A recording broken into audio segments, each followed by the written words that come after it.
The UN accuses Israel of violating humanitarian law, and Russian citizens join Ukrainian army, and the China house crisis becomes official, and the Bitcoin ETF may have been approved or have a date to be approved. That's why the market is going up, or that's why the price of Bitcoin is going up tremendously. However, Elizabeth Warren is using Hamas to wage her own war on crypto, and BlockFi enables clients' withdrawals. And because I want to talk specifically about some things that's going on with the conflict in Israel, I decided to show my face so you guys can see my face while I say a few things. Now, without any further ado, let's get into today's video. Now, the main headline is Israel latest Blinken says pauses in war is needed for Gaza aid. I do not want to go to the Bloomberg main headline. I want to go to an Al Jazeera headline. So here we have the UN chief say clear violations of the international humanitarian law in Gaza. And the thing is, there is a huge conflict between UN and what's happening in this war. In terms of the UN has opposed Israel's action. Now, my view is the following, and I'm going to go to the large screen so you guys can see what I think of this. Yesterday, UN officially accused Israel of violating human rights. And I want to take that opportunity to share something with you guys. I'm not endorsing any activity from Hamas. I think what they did on October 7th is just horrible. It's beyond words to describe what happened. I also believe that this mindset where we put one side of the conflict, people as angels, they can never do anything wrong, and on the other side we put everyone to be a demon, that is not a useful approach. I think it's a very useful approach to get soldiers to go to war, but I do believe there's a difference between Hamas and Palestinians. I also believe there is bad activity or wrong things or mistakes made on lines crossed by both sides. I believe Palestinians have done their share of things that are not possible to endorse, but I also believe Israel have done things that I cannot endorse. And I believe the only way for us to achieve peace and justice is not to give absolute 100% justice to one side or absolutely justice to the other side. The absolute justice to either side can only be achieved by incredible injustice to one of the sides. The only way for us to achieve anything that can be considered to be justice is for either side to be willing to sit at the table and understand that both sides has to go voluntarily through some injustice. And that way, both sides can have something that can be called just. But if we are trying to give full justice, 100% justice to one side, can only be achieved by the full injustice to the other side. That's my view on this conflict. There's more that I want to share about this, but I think this is one thing that I can share with you guys. And I cannot endorse any group of individuals. I don't care from which side, I don't care with how much pain. I cannot endorse or say it's okay for us to inflict pain, death, and other things to civilians, non-combatants. I really hope that those who are in power and able to do it find in their hearts, in their consciousness, a way to come to peace and negotiate things. If that does not happen, this war is going to extrapolate. We already have incidents of civilians attacking each other in other parts of the world because of this conflict. If we do not do that, we're going to be entering the World War III. That's what I think. I hope it doesn't happen. I really hope to be wrong about this. This is it. Now let's continue with the video. Now let's go into another war. So here's what happened.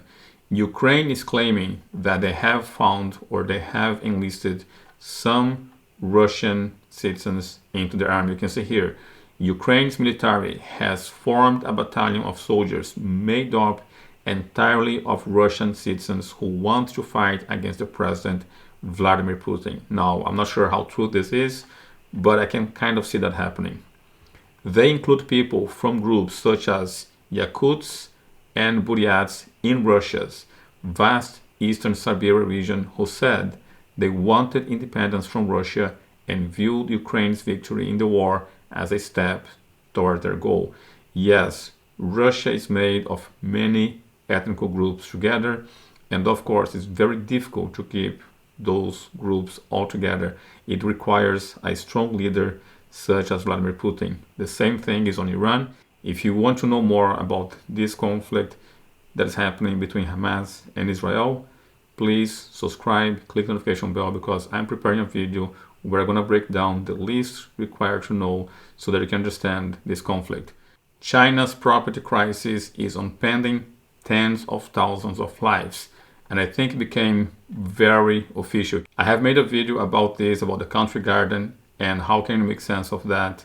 But today, here we have it. Country Garden has laid off 70,000 employees when Guangzhou construction worker who finally went on strike after 2 months without pay. So they were not able to pay their workers for 2 months. Now, one thing is for the company not to pay the debt that they have abroad. Another thing is for them not to pay the employees.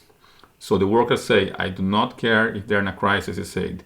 I want the blood and the sweat money that I have earned. So the company has 70,000 employees laid off, and they have few employees that are still working, not getting paid. So this to me is going to make difficult for China to deny the crisis. And if China goes into a crisis, the world will go in a crisis. At least that's my view, not financial advice. If you do not agree, please let me know in the comments below. Now let's go to talk about cryptocurrencies. Bitcoin is at $34,000. Sorry for not reporting this to you guys earlier. I knew about it earlier and I did not report this. My apologies, I had other videos coming up.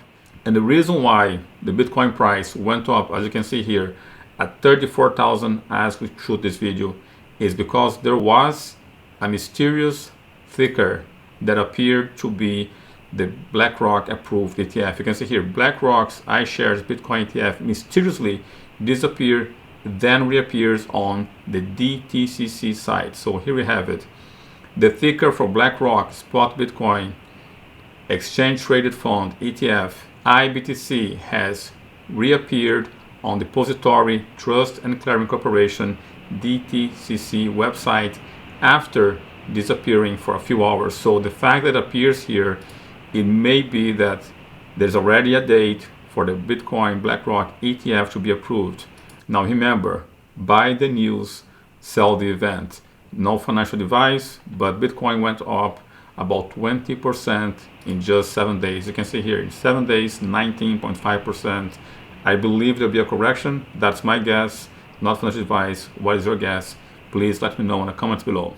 Now, another good news for crypto is that BlockFi emerges from bankruptcy and opens wallet withdrawals. You can see here, crypto lending platform BlockFi has emerged from bankruptcy and is ready to pay back some of its creditors, according to an October 24 blog post. Withdrawals are currently available to nearly all wallet customers. So if you do have an account with BlockFi, or if you know someone who had an account with BlockFi, please notify them that they may be able to withdraw some of their funds. Now, what may not be some good news for crypto is the fact that Elizabeth Warren is using Hamas as her newest scapegoat for her own war in cryptocurrencies. You can see here, crypto's role in the conflict came into focus on October 10th when Israeli police froze crypto accounts used for donations to Hamas.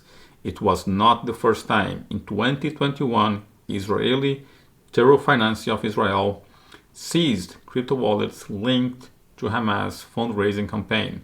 So according to Elizabeth Warren, she wrote a letter where she says, Congress and this administration must take strong action to truly address crypto illicit finance risk before it can be used to finance another tragedy.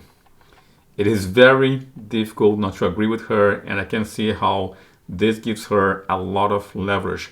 However, the results have been a bit disappointing. You can see here, the US Treasury Department sanctioning Gaza-based crypto broker BuyCash Money and money transfer company BuyCash on October 18th, revealing that had been used for a whopping $2,000 in Bitcoin transactions.